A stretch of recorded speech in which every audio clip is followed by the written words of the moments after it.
ಅವತ್ತಿನ ದಿವಸ ಯಾವುದೇ ಪ್ರೈವೇಟ್ ವೆಹಿಕಲ್ಸ್ನ ಬಿಡೋದಿಲ್ಲ ಬೆಟ್ಟದ ಮೇಲಕ್ಕೆ. ಲಲಿತ್ ಮಹಲಲ್ಲಿ ಪಾರ್ಕಿಂಗ್ ವ್ಯವಸ್ಥೆ ಇರುತ್ತೆ, ಎಲ್ಲ ಪ್ರೈವೇಟ್ ವೆಹಿಕಲ್ಸ್ಗಳು ಅಲ್ಲೇ ಪಾರ್ಕ್ ಮಾಡಬೇಕಾಗುತ್ತೆ.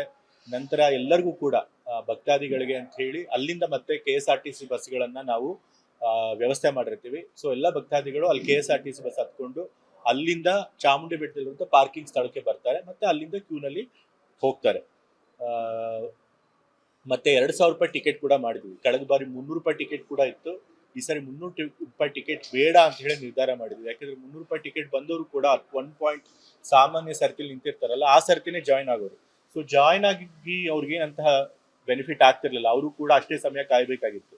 ಸೊ ಹಾಗಾಗಿ 300 ರೂಪಾಯಿ ಟಿಕೆಟ್ ಅನ್ನ ಈ ಸರಿ ಬಂದ್ ಮಾಡಿ 2,000 ರೂಪಾಯಿ ಟಿಕೆಟ್ ಮಾತ್ರ ಮಾಡಿದೀವಿ. 2,000 ರೂಪಾಯಿ ಟಿಕೆಟ್ ಅವ್ರಿಗೂ ಕೂಡ ಪ್ರೈವೇಟ್ ವೆಹಿಕಲ್ ಬಿಡೋದಿಲ್ಲ. ಶುಕ್ರವಾರ, ಶನಿವಾರ, ಭಾನುವಾರ ಅವರು ಕೂಡ ಬೆಟ್ಟದ ತಪ್ಪಲಲ್ಲಿ ಲಲಿತಾ ಮಹಲ್ ಹತ್ರ ಏನ್ ಪಾರ್ಕಿಂಗ್ ಇರುತ್ತೆ ಅಲ್ಲೇ ವೆಹಿಕಲ್ಗಳನ್ನ ಪಾರ್ಕ್ ಮಾಡಬೇಕು. ಬಟ್ ಅವ್ರಿಗಿಂತ ವಿಶೇಷವಾಗಿ ಓಲ್ವೋ ಬಸ್ಗಳಿರುತ್ತೆ, ಮತ್ತೆ ಅವ್ರಿಗೆ ಆ ಬಸ್ ಟಿಕೆಟ್ ಕೂಡ ಫ್ರೀ ಇರುತ್ತೆ. 2,000 ರೂಪಾಯಿ ಟಿಕೆಟ್ ತಗೊಂಡಿರೋರು ವಿಶೇಷ ದರ್ಶನಕ್ಕೆ. ಸೊ ಅವ್ರು ಆ ಬಸ್ಸಿಂದ ಅವ್ರಿಗೆ ಬೇರೆ ಒಂದು ಕ್ಯೂ ಮಾಡಿರ್ತೀವಿ, ಸಾಮಾನ್ಯ ಸರತಿ ಅಲ್ಲದೆ. ಸೊ ಆ ಕ್ಯೂನಲ್ಲಿ ಅವ್ರು ಬೇಗ ಹೋಗಿ ದರ್ಶನ ಪಡ್ಕೋಬಹುದು. ಅವ್ರಿಗೆ ಬೇರೆ ಅಂತ ಎಂಟ್ರಿ ಪಾಯಿಂಟ್ ಕೂಡ ಇರುತ್ತೆ.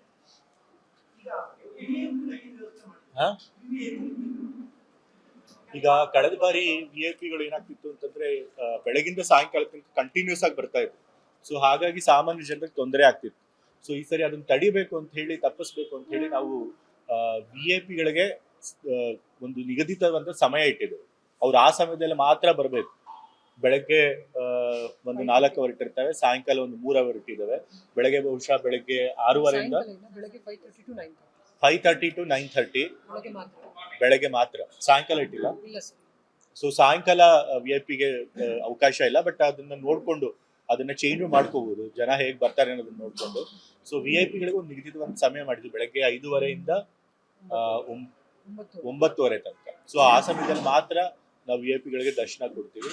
ಅವರು ಕೂಡ ಇಲ್ಲಿ ಆ ಮಹಿಷಾಸುರ ಸ್ಟ್ಯಾಚ್ಯೂ ತರ ನಿಲ್ಲಿಸಿ ಅಲ್ಲಿಂದ ಅವ್ರಿಗೂ ಕೂಡ ಪ್ರಾಧಿಕಾರದ ವೆಹಿಕಲ್ ಇರುತ್ತೆ, ಆ ವೆಹಿಕಲ್ ಅಲ್ಲೇ ಅವರು ಕೂಡ ಹೋಗ್ಬೇಕು, ದರ್ಶನ ಮಾಡ್ಕೊಂಡು ಬರ್ಬೇಕು.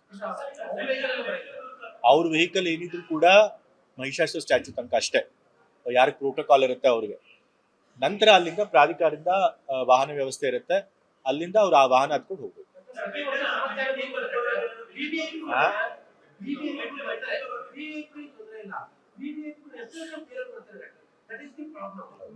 ಈಗ VIP ರೆಕಮೆಂಡೇಶನ್ ಲೆಟರ್ ತಗೊಂಡು ಬಂದು ಅವರು ಕೂಡ ನಮ್ಗೆ VIP ದರ್ಶನದಲ್ಲೇ ಬಿಡಿ ಅಂತ ಕೇಳ್ತಾರೆ, ಅದು ನಮ್ಗೆ ತೊಂದರೆ ಆಗ್ತದೆ.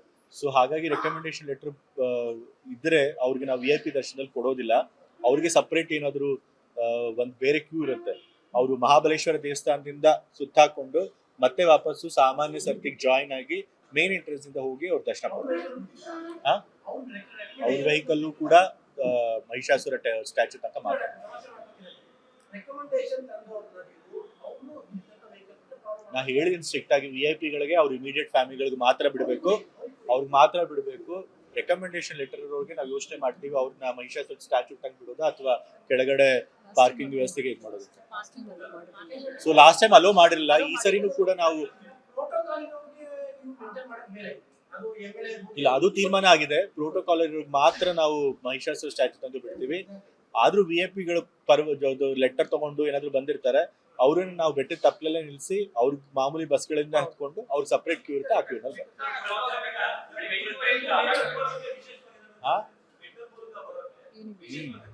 ಈಗ ಮೆಟ್ಲುಗಳಿಂದ ಹತ್ಕೊಂಡ್ ಬರ್ತಾರಲ್ಲ ಅವ್ರಿಗೂ ಕೂಡ